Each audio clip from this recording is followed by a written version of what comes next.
Hello' everyone, আসসালামু আলাইকুম, নমস্কাৰ। কি খবৰ আপোনালোকৰ? আশা কৰিছোঁ সকলোৱে ভালে আছে। আৰু মই ৰাতিপুৱাৰ ভাগৰ কামখিনি কৰি পেলাই এতিয়া ভাবিছোঁ যে ঘৰটোকে অলপ মুচি লওঁ। তো আপোনালোকে মোৰ ভিডিঅ'টোৰ সৈতে থাকক আৰু ভিডিঅ'টো লাইক কমেণ্ট শ্বেয়াৰ কৰি দিব যদি ভাল লাগে। যিহেতু ফাগুন মাহৰ বতৰ, জানে আপোনালোকে কেনেকুৱা ধূলি বালি হৈছে ন। তো বস্তুবোৰ একেবাৰে ধূলি ধূলি হৈ গৈছে, তাকে ভাবিছোঁ আজি অলপ মোচা যাক। পিছে আহকচোন চাওঁ কিমানখিনি কৰিব পাৰোঁ কৰোঁ আৰু ন। বস্তুখিনি পূৰা ধূলি ধূলি হৈ গৈছে গাইজ, নক'ব আৰু। ৰাস্তাত ওলাব নোৱাৰি, ইমানেই ধূলি। তো এইবিলাক অলপ মুচি মেলি ঘৰটো অলপ মুচি পেলাই বাকী কাম বন কৰোঁ আৰু আপোনালোকে মোৰ সৈতে থাকক আৰু ভিডিঅ'টো চাই থাকক। তো গাইজ আপোনালোকক কি ক'ম আৰু, আপুনি যদি সদায়ো বস্তুবোৰ মুচি থাকে, সদায়ো যদি যিমান চাফা কৰোঁ সেই ৰাতিপুৱালৈ আকৌ পুনৰ সেই লেতেৰা হৈয়ে যায়। ইমান যিহেতু ৰাস্তাৰ কাষত ঘৰ, তো এনেকুৱা ৰাস্তাৰ কাষত ঘৰ থকা মানুহৰ চাগে এইবোৰ সমস্যা হয়েই। যদি হয় আপোনালোকে কমেণ্টত জনাবচোন। আমাৰ ঘৰত মানে একদম ইমান ধূলি পৰে ন, মানে এতিয়া চাফা কৰিম নহয়, খুব বেছি কালি ৰাতিপুৱালৈ আকৌ ধূলি পৰিবই। তো এইটো কণ্টিনিউৰ কাম আৰু সদায় কৰি থাকিব লাগে।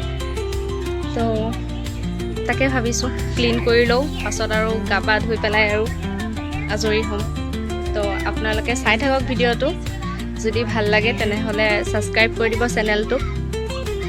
আৰু বলক কাম বন ষ্টাৰ্ট কৰোঁ আৰু।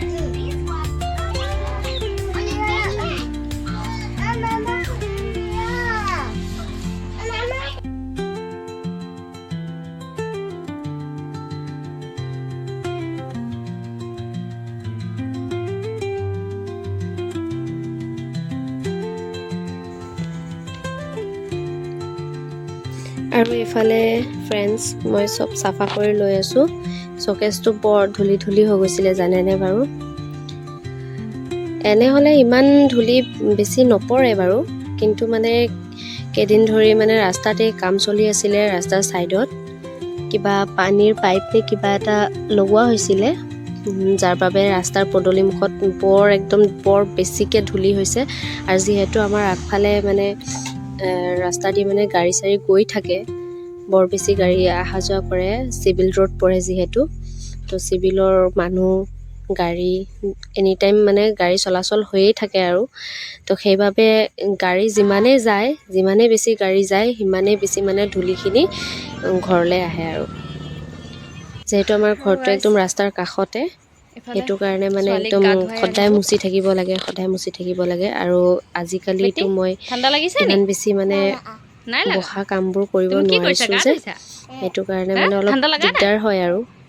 এদিন নুমুচিলে গোটেই একদম ঘৰ মানে একদম ধূলি চুব নোৱাৰা অৱস্থা আৰু। ফাগুন মাহ অহাৰ আগতে আমাৰ ঘৰত এনেকুৱা লাগিছে যে ফাগুন মাহ আহিলেই। কাৰণ আপোনালোকেতো সকলোৱে জানে বাৰু যে ফাগুন মাহত কেনেকুৱা ধূলি হয়। একদম বতাহ দিলে একদম গোটেই ঘৰ চৰ মানে পূৰা একদম ধূলি হৈ যায় ন। তো আমাৰ এইটো মানে ফাগুন মাহ সোমোৱাৰ আগৰে পৰা মানে একদম গোটেই ধূলি হৈ গৈছে আৰু যিহেতু এতিয়াতো বৰ্তমান ফাগুন মাহো সোমালে, তো এতিয়া আৰু বেছিহে বতাহ হৈছে। বতাহ হোৱাৰ কাৰণে ধূলিবোৰো বেছি হৈছে। যিখিনি ধূলি মানে আগতে গাড়ী গ'লেহে হ'লে হয়, এতিয়া মানে আৰু বেছি হৈছে। তাৰ কাৰণে তাই যিহেতু মেগী খাম বুলি কৈ আছে, ভাত নাখায় বোলে, তো মেগীকে দি দিওঁ। তেতিয়ালৈকে মই গা ধুই আহোঁ, যিমানখিনি খাব তাৰপিছত আহি মই নিজে খুৱাই দিম আৰু। উপায় নাই। চামাইৰা, এই লোৱা পানী খাই লোৱা, অঁ খাই লোৱা পানী। মেগীটো খাই দিয়া। অঁ ভেৰি গুড, খাই দিবা দেই। হেল্ল' গাইজ, আৰু মই এইফালে গা পা ধুই পেলাই আজৰি হ'লোঁ। আজিৰ দিনটোৰ কিছুমান ক্লিপছ আপোনালোকৰ সৈতে শ্বেয়াৰ কৰিবলৈ চেষ্টা কৰিলোঁ। নাজানো কিমানখিনি ভাল হৈছে কিমানখিনি বেয়া, তথাপিও আপোনালোকে যিখিনিয়ে লাষ্টলৈকে ভিডিঅ'টো চাইছে, যদি আপোনালোকৰ মোৰ ভিডিঅ'টো চাই পেলাই ভাল লাগে, তেন্তে লাইক কমেণ্ট শ্বেয়াৰ কৰিব এণ্ড চেনেলটো ছাবস্ক্ৰাইব এণ্ড ফ'ল' কৰি দিব। তো আজিৰ ভিডিঅ'টো ইমানেই, আশা কৰোঁ সকলোৱে ভালে আছে। আৰু আজিৰ বাবে বাই বাই, আকৌ লগ পাম নেক্সট ভিডিঅ'লৈ।